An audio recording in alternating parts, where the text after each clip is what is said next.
ever get that feeling? Like you're trying to learn something new, something complex, and there's just too much information out there. Yeah, way too much. You just want someone to get to the point, tell you what really matters. Absolutely. Cut through the noise. That's what we try to do here on the Deep Dive. Cut through the noise.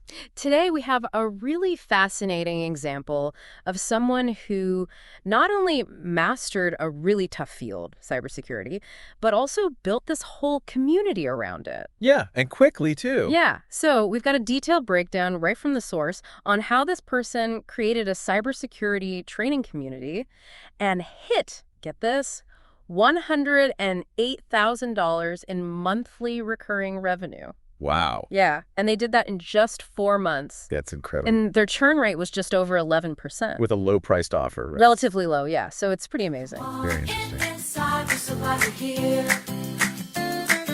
Come on inside to Inside Skool. Our goal in this deep dive is to go beyond just the numbers, though. Right. We want to figure out the strategies, the thinking behind all of this. Okay, what made this work? Yeah, what can you take away from this? Whether you want to build a community, get better at marketing, or just figure out how to create loyal customers. That's what we want to know. There's some really interesting stuff here, too, like the fact that they used a live cyber range. It's exposed to the internet. Yeah. That seems risky. Dutch them. And they're big on this thing they call goodwill. Interesting. All right, let's start with the basics. What exactly is this cyber range community? I mean, when we say cyber range, what are we talking about here? Good question. So in this case, think of it like a safe space to practice online. Okay. It's like a digital sandbox, they call it. Okay. People can get hands-on experience with cybersecurity training. They work through different scenarios, tackle challenges. But it's all safe. Right. Right. No real-world risks. Got it. It mimics real-world situations. So this creator, they went all out in building the cyber range. Right? Oh, yeah. Very sophisticated. They used Microsoft Azure. They licensed all these enterprise-grade security platforms. Pretty high-level stuff. Yeah. Yeah. I mean, it sounds like a huge project. It is. But they only spent about $5,000 to get it all started. Not 1,000. Around there, yeah. I guess the skills were more important than just throwing money at it. Right, absolutely. But having that solid infrastructure, that was key, Mm-hmm. to make it stable, make it scalable. Azure is good for that, right? Yeah, definitely. And what's also interesting is how they manage who gets access. Oh, okay. So they use the Skool platform. Which is like a community platform. Exactly. It's made for building and managing online communities. Okay. And being a member on Skool, that automatically gives you access to the cyber range on Azure and all those licensed security tools. So it's all connected. Seamless, yep. Which means they could really focus on the content and the community itself without always dealing with technical headaches. Makes sense. So what were people actually learning inside this cyber range? Was it like basic training or something more? Oh, it's definitely more than just the basics. Okay. It's serious stuff. They have a whole section called Classroom. And in there, they cover vulnerability management. The vulnerability management. It's like, imagine finding all the unlocked doors in your house before a burglar can even try them. Oh, I see. They also cover security operations. That's like the daily work of keeping networks safe. Incident response. That's what you do when a breach happens. Okay. And they even teach threat hunting. So like proactively searching for any hidden malicious activity. So it's the full spectrum. Yeah, the whole package. But here's where things get really interesting, right? This isn't just some simulation in a closed-off system. Yeah. This cyber range is live, it's connected to the internet, and they actually let it get attacked. On purpose. By real hackers. Yeah, they talk about how it even gets breached sometimes. Doesn't that seem super risky? It does, and they knew that going in, there were risks. But that's kind of the point, right? Exactly. That's what makes it so unique. Okay. It's learning by doing, but in this really intense, realistic environment. But controlled, right. They're monitoring everything, yeah. Okay, that makes sense. It's high-stakes learning, but with a safety net. Smart. And they even have this internship program, right, through Right. their company. Yeah, that's another layer of value. Giving people real-world experience. For their resumes, yeah. So it all ties back to their mission. Absolutely. They want to get people battle-hardened, quickly, help them close that experience gap that a lot of people struggle with when they try to get into cybersecurity. Because it's such a practical field. Right. And they really believe in this approach. They say it works. Okay, so they've got this amazing offer, this learn by fire kind of thing. Yep. How did they get the word out? What was their marketing strategy? This is what's really interesting. They relied completely on organic content marketing. No ads. No paid ads at all. All their growth came from the content they created and shared. Wow. It shows that the quality of your audience is a direct reflection of the quality of your content. Makes you think. Yeah. And it's not like they were starting from scratch, though, right? They already had a YouTube channel. Yeah, with 190,000 subscribers. That's a lot. But their videos, they focus more on teaching, not on like hype or clickbait. So maybe the views were lower than you'd expect?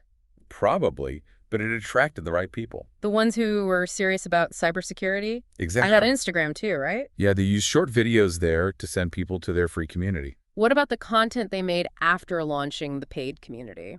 So after the launch, they made a couple of long videos about the cyber range, Okay.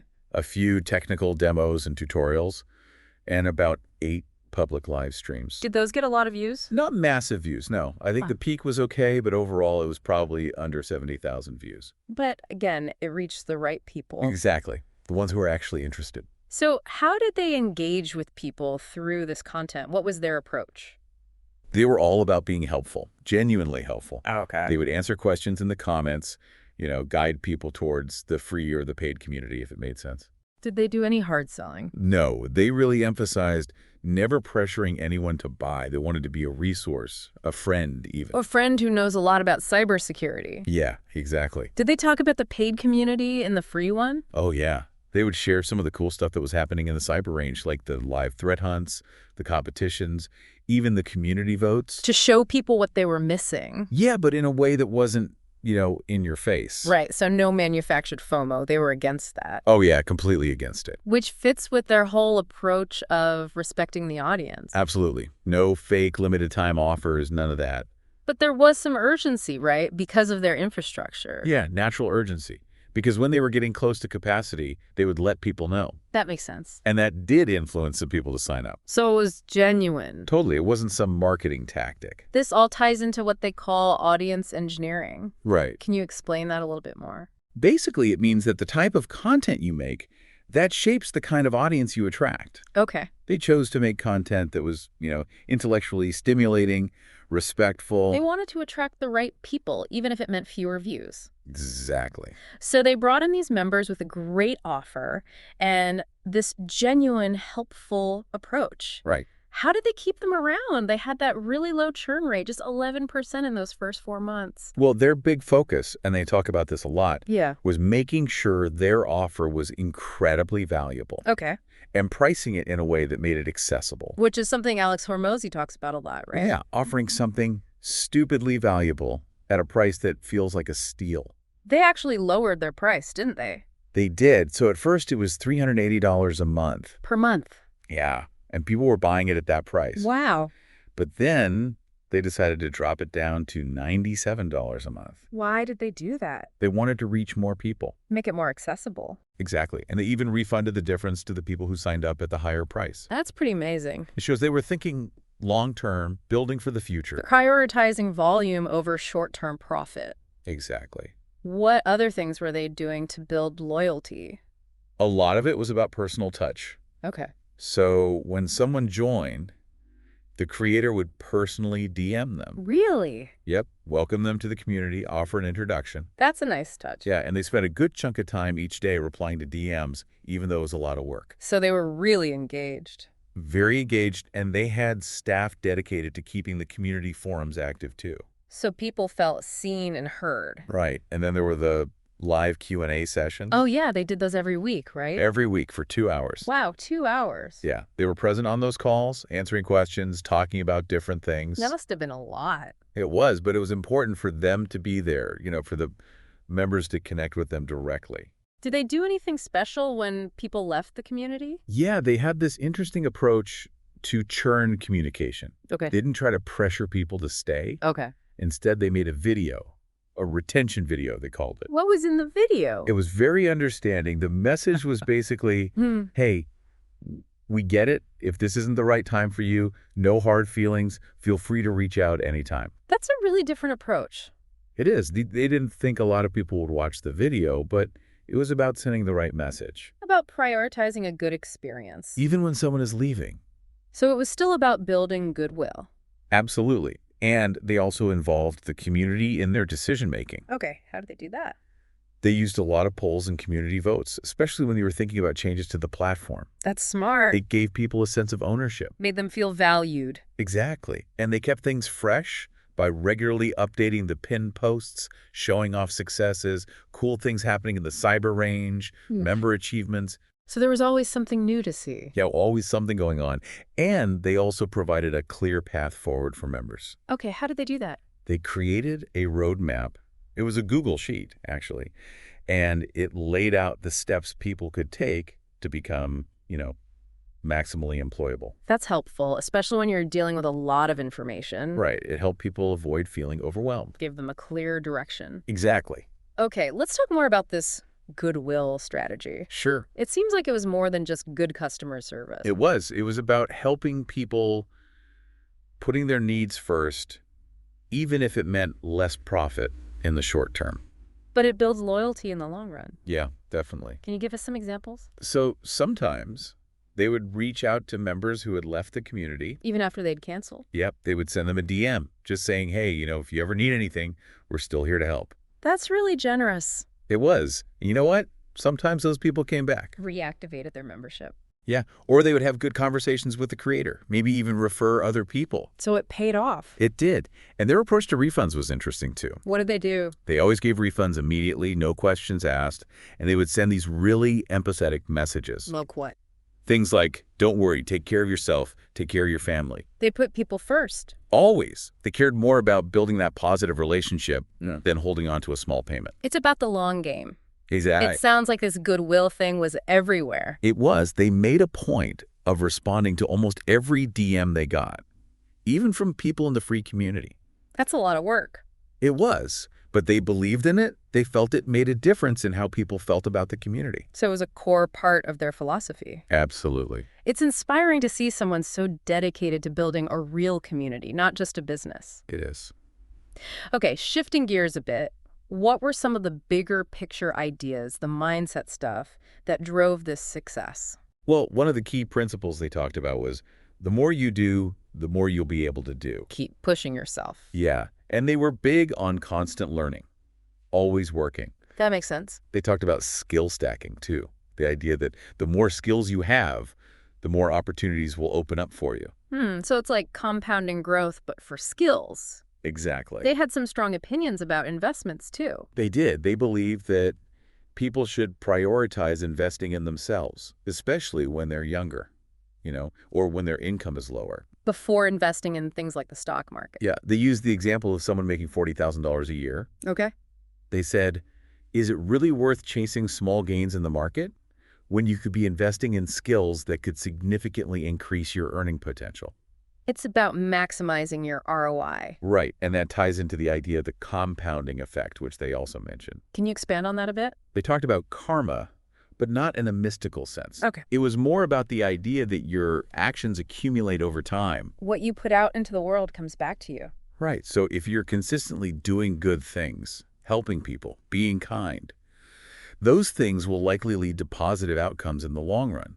But if you're doing the opposite, Then the opposite is likely to happen. it makes sense. It's a simple but powerful idea, and it all comes back to treating people well. That was their core belief, right? Yeah, they said that making other people's lives easier naturally makes them like you more, which makes them more likely to want to help you, or at least not hurt you. It's a win-win. Exactly. And they were also very open and transparent. They said, ask me anything. So they were willing to share their knowledge. Absolutely. So as we wrap up this deep dive, what are the key takeaways here? What should our listeners remember? I think there's a lot to learn from this story. Yeah. First, the importance of creating something truly valuable and pricing it in a way that makes it accessible to as many people as possible. Right. It's not always about maximizing profit in the short term. Exactly. And building a genuine community is key. Being helpful, being respectful. Exactly. Not relying on those pushy sales tactics. And this goodwill approach is really powerful. Yeah, putting people first, prioritizing their experience, even when they're leaving. It's about building relationships, not just transactions. Absolutely. And then there's the personal development side. Continuous learning, investing in yourself. Those are essential for growth, both personally and professionally. It's a good reminder that success is about more than just a good idea. Right. It's about execution. It's about connection. It's about providing real value.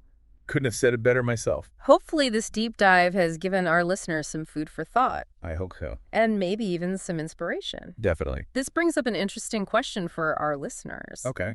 Thinking about how this creator focused on value and goodwill, what kind of unfair advantage could you create in your own life? Well, that's a good one. Maybe it's a specific skill you could master. Or a deep understanding of a particular community. Or maybe it's just a commitment to providing amazing service, whatever you do. Nice. It's worth thinking about. Definitely. We encourage you to explore these ideas, maybe even think about the kind of community you want to be a part of. Or the one you want to build. Exactly. Thanks for joining us for this deep dive. Thanks for listening, everyone.